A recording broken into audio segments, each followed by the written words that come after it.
Oi gente, tudo bem? Hoje a gente vai fazer um slime de detergente, isso mesmo, detergente. Eu tô usando essa marca porque era que eu tenho, mas vocês podem usar a marca que vocês têm.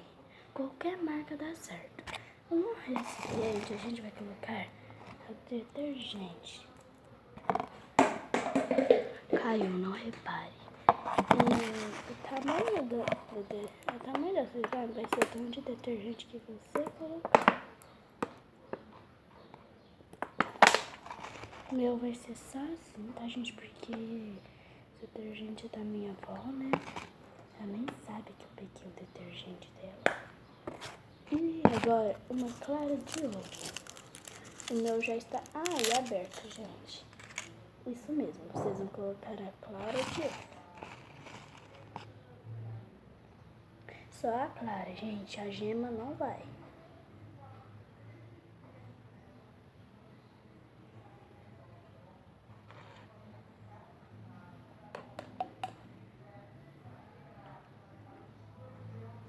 Ai, caiu a gema, gente. Não ligue. Acho que dá certo também com a gema, né? Vamos ver. Ó, só esse aqui porque se você quiser fazer clear, né?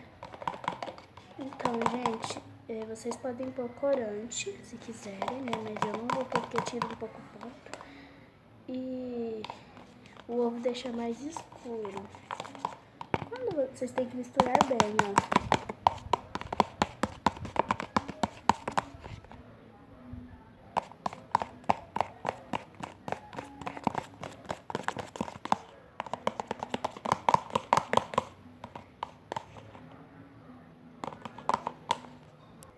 Gente, depois de estar assim, não estiver grudando na colher, ó, vocês vão deixar ele descansando fora da geladeira por 24 horas, entendeu? 24 horas vocês vão deixar.